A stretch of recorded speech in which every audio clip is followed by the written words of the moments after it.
Catalyst skill hub ഒരുക്കുന്ന തൊഴിലുറപ്പ് പദ്ധതി 6 മാസ പഠനം, മികച്ച ജോലി.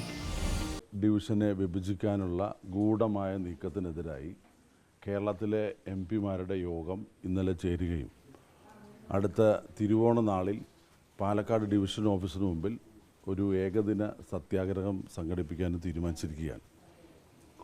ഇന്നലെ കേന്ദ്ര റെയിൽവേ മന്ത്രി അദ്ദേഹത്തിൻ്റെ പ്രതികരണം കേട്ടുകൊണ്ട് ഞങ്ങൾക്കും വലിയ അതിശയമായിരിക്കുക. കാരണം റെയിൽവേ ബോർഡോ അല്ലെങ്കിൽ റെയിൽവേ മന്ത്രിയോ അറിയാതെയാണ് പാലക്കാട് ഡിവിഷനെ വിഭജിച്ച് മംഗലാപുരം മൈസൂർ ഡിവിഷനിലേക്ക് മാറ്റാൻ തീരുമാനിച്ചിരിക്കുന്നതെന്ന് അറിയുന്നു. അപ്പോൾ എം പിമാരുടെ പ്രതിഷേധം വന്നപ്പോഴാണ് കേന്ദ്ര റെയിൽവേ മന്ത്രി അറിഞ്ഞതെന്ന് പറയുന്നു. ഇത് ശുദ്ധ അസംബന്ധമാണ്. കാരണം റെയിൽവേയെ സംബന്ധിച്ചിടത്തോളം ഏതൊരു തീരുമാനം, ഒരു ട്രെയിനിൻ്റെ സ്റ്റോപ്പ് വേണമെങ്കിൽ പോലും റെയിൽവേ ബോർഡ് പലതവണ പരീക്ഷിച്ച് അവരെല്ലാം പരിശോധിച്ച് ആണ് തീരുമാനമെടുക്കുക.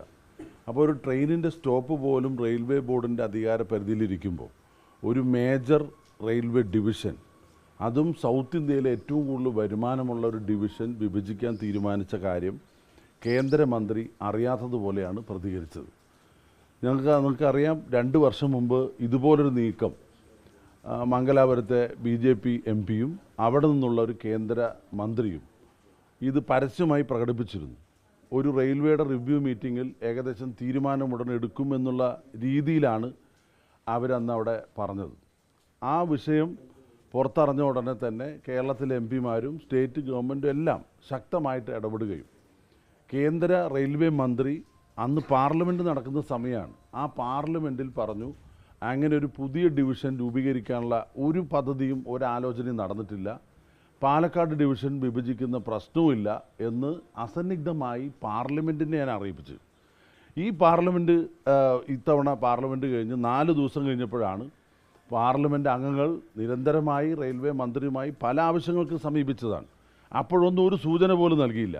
അപ്പോൾ പാർലമെൻറ്റ് കഴിഞ്ഞ ഉടനെ അതിനിഗൂഢമായി സ്റ്റേറ്റ് ഗവൺമെൻറ്റിനെ അറിയിക്കാതെ റെയിൽവേയുടെ ഉന്നത അധികാരികൾ ചേർന്ന് ഇങ്ങനൊരു തീരുമാനം എടുത്തിരിക്കുകയാണ്.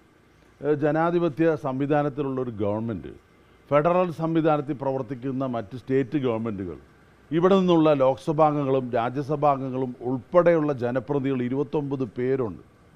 ആരുമായിട്ടും ആലോചിക്കാതെ ഒരു രാത്രി പൊടുന്നനെ ഇങ്ങനൊരു തീരുമാനം എടുക്കുക. എന്താ കാരണം? ഈ ഇന്ത്യ മുഴുവൻ റെയിൽവേ ഡിവിഷനുകൾ പുനർവിഭജിച്ചിട്ടുണ്ടോ? ഇല്ല. പുതിയതായിട്ട് ഏതെങ്കിലും ഒരു റെയിൽവേ ഡിവിഷൻ ആരംഭിക്കുന്നുണ്ടോ? ഇല്ല. എന്തിൻ്റെ പേരിലാണ് മൈസൂർ ഡിവിഷനിലേക്ക് ഈ പാലക്കാട് ഡിവിഷൻ്റെ ഒരു മേജർ പോർഷൻ അടർത്തി മാറ്റി കൊടുക്കാനിടയായത്? ഒറ്റ കാര്യമുള്ളൂ, കർണാടകയിലെ BJPയുടെ താല്പര്യം.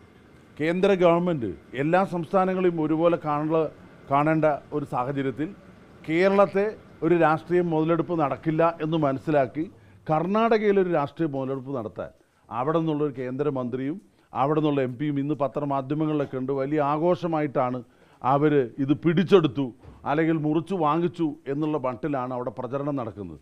ഒരു കാരണവശാലും ഒരു ദേശീയോദ്ഗ്രഥനത്തിൻ്റെ ഭാഗമായ ഇന്ത്യൻ റെയിൽവേയെ വെട്ടിമുറിച്ചുകൊണ്ട് അല്ലെങ്കിൽ പല കഷ്ണങ്ങളാക്കിക്കൊണ്ട് അതിൽ മുതലെടുപ്പ് നടത്താൻ ഭിന്നിപ്പിച്ചു ഭരിക്കുന്ന ബ്രിട്ടീഷുകാരുടെ നയമായിട്ട് തുടർന്നാൽ അതിശക്തമായ പ്രതിഷേധം റെയിൽവേ അധികാരികൾ നേരിടേണ്ടി വരും.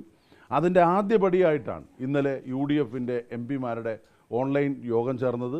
മുതിർന്ന എല്ലാവരും ആ യോഗത്തിൽ പങ്കെടുത്തു. Doctor Shashi Tharoor, Shri KC Venugopal, Shri Kodikunnil Suresh, Shri ET Muhammad Basheer, Shri MK Raghavan, Shri Shafi Parambil, Shri Rajmohan Unnithan, Francis George, Anto Antony ഉൾപ്പെടെയുള്ള ഒരുപാട് MP-മാർ ആ യോഗത്തിൽ സംബന്ധിച്ചു. ആ യോഗത്തിൻ്റെ തീരുമാനമാണ് തിരുവോണ നാളിൽ അതിശക്തമായ, മലയാളികളുടെ ഏറ്റവും പ്രിയപ്പെട്ട ഓണമാണ്, മലയാളികൾക്ക് ഇതിലും വലിയൊരു നഷ്ടം ഉണ്ടാകാൻ പോകുന്നില്ല.